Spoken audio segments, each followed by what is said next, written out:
Hello, I hope you're well. This is going to be all about Easter books, but these books aren't about things like the Easter Bunny, so you can only read them at Easter. You can read them all over spring, and some of them are they're not really about spring, but the blooming of flowers, the changing of the season, that kind of thing. So I'm going to get straight into it. First up, I want to say Miffy. This is my son's favourite book at the moment. He absolutely loves the Miffy book. So it's got to be a shout out to Miffy. Obviously anything to do with like a rabbit. So that then leads me on to Beatrix Potter. Any Beatrix Potter book really is very springy, I feel. I haven't read one that's really cold and wintry. Let me know if you've read one like that.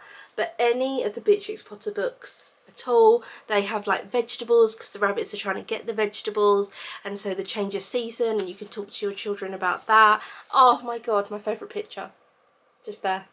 Oh, doing up his little coat.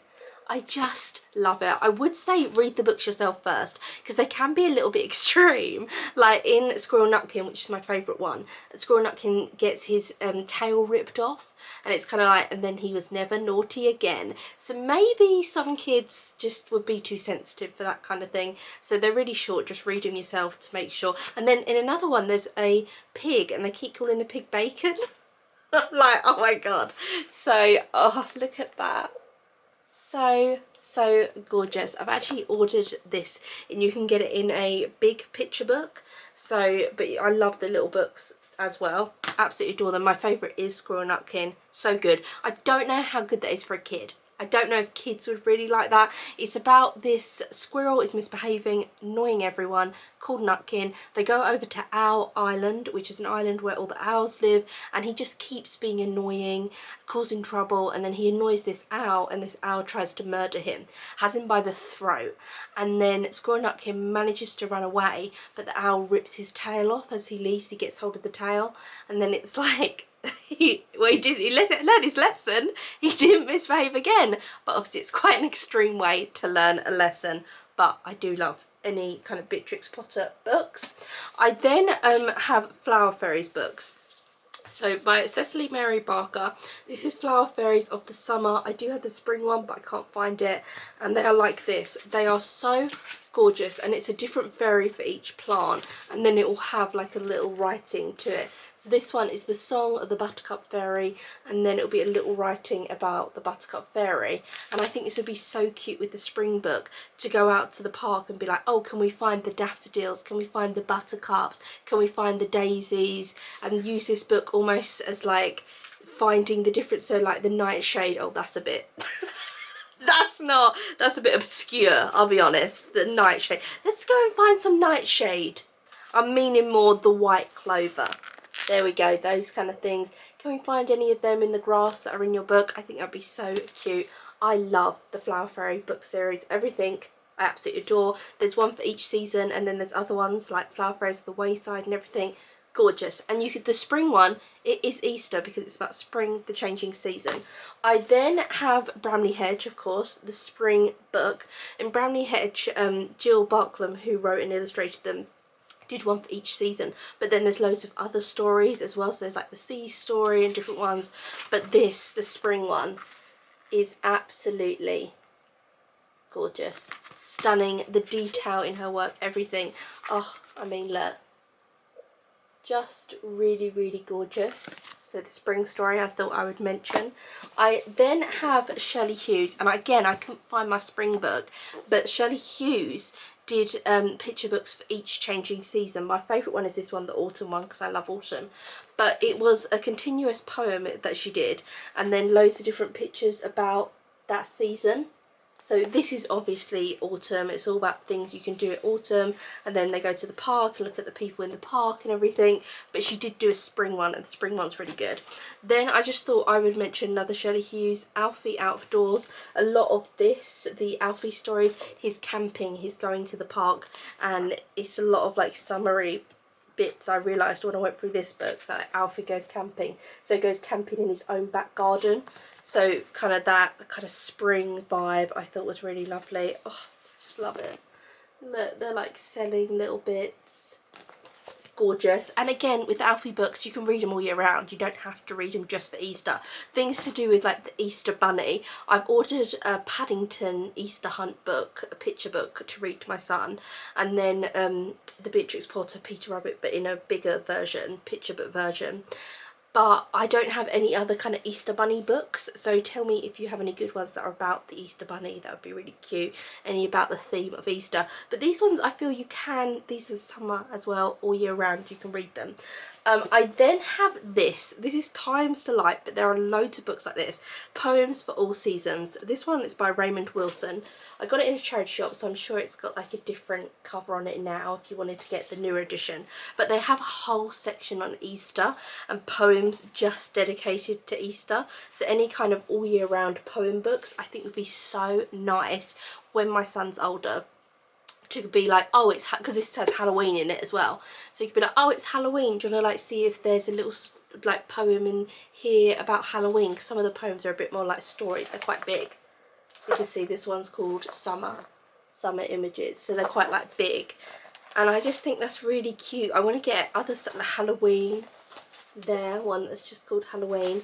I just think it's a really cute idea to have stories that are all year round in like a book where you can go to and be like, oh, do you want to read a story? I haven't got a book that's short stories for children but seasonal, so if you know of one, please let me know. I've only got this poem one of all year round. Yes! He was like, yeah, I know, you haven't, you failed. I only have this poem one, which I think is gorgeous.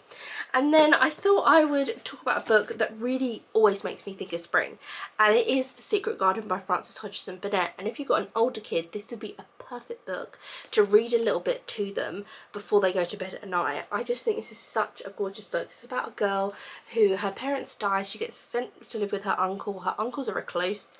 There's a boy living in the house who she doesn't even know about. Her aunt has died, and since her aunt's death, her aunt had this secret garden, this walled garden that was beautiful, and then when the aunt died, the garden was locked up, no one was allowed to go in it. The uncle became a recluse. Her son basically lives in the house and like thinks he's sick all the time, and everything is dark and dreary when she first gets there. She's in this lonely big house, and obviously she's lost her own parents. And then she discovers the secret garden while just exploring, and then she finds this boy, this local boy, who helps her bring the secret garden to life. So he tells her all about nature, and there's a little robin in it, and they're always seeing like the robins trying to tell her something, and they plant bulbs, and then they bring the secret garden back to life. And it's really, they breathe life into the garden, but also into like her uncle and her cousin, breathing life back into their lives, because it really did stop when her aunt died. Love it. So gorgeous. I always think of spring, and the film is a fantastic film with this as well, the 90s version one, and that is very like spring vibes about it, because you're going from winter to spring. I absolutely love it. So The Secret Garden is what I would recommend. Also Under the Lilacs by Louise M. Alcott, because it's set in a small American town and there's a lot of like talking about plants there. Anne of Green Gables, good old Anne. I love Anne of Green Gables books. Again, it will take you for a whole year though, so it's not just about spring, but there will be things about spring and going and looking out in the field and seeing the daisies on the field and lovely stuff like that. So tell me if you have any books that are actually about Easter. I wanted to do this video and I wanted to review the Paddington book, but it's actually not with me at the moment. It's being held with a neighbour. The person accidentally delivered it to my neighbour, not to me. The Paddington Goes on an Easter Egg Hunt one. But tell me if you have any other good Easter themed ones. I feel like the Miffy books, my little Miffy top, the Miffy books are good because it's a rabbit, so different adventures, Miffy at school, that kind of thing. But I quite like having books that aren't, you don't have to just read them at Halloween, you don't have to just read them at Easter because it's about the Easter Bunny or it's about Halloween night, when it just kind of, it's the whole season. That's why I like the Shelly Hughes ones where it's autumn and it's all the different things you can do in autumn. It's not just about Halloween night, that's not it. It's about going to the park, it's about the falling leaves, it's about fireworks night. Oh my god, I forgot about this page. Like a poem all about fireworks night. Gorgeous. It's about, oh, the different things that you can eat, so like feasts. And I love it. I wish I had the spring one to show you, but as I said, like I don't know where my spring one is at the moment.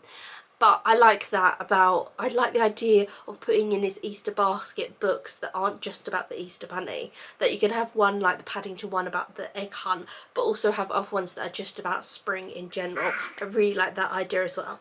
I'm gonna go. I will end it here and I will see you again soon for another video. I've been doing like almost daily videos. So my son, I've got his like this baby gym on the bed, so that's why I'm filming from a different angle, because I couldn't film over there because I wanted him to like play in his thing. But I want to keep like almost daily uploading, keep going with it because I'm really enjoying it so much. So I'm gonna end it here. Tell me if you have any Easter themed books or spring. Any books that are about spring, let me know. I don't know if there's any Quentin Blake ones. I couldn't find any Roald Dahl ones that really made me think of spring. When I think of the film Matilda, is it Matilda? Yeah. I always think of Miss Honey's Cottage and how that's really spring, but then actually, like, I was looking through the book and I was thinking it's not really a spring book to me in general. It's just Miss Honey's Cottage. Rosemary and Thyme, I was going to mention that and I was like, Hannah, don't, but I'll mention it. Rosemary and Thyme, like, that's just spring, summer joy. Absolutely love it. Going to be watching that so much. Adore it. I'm gonna go though. I'm gonna end it here and I will see you probably tomorrow because I'm doing almost daily uploads, whether it's like a big video like this or on my shorts. And I'll end it here and I will see you again soon for another video.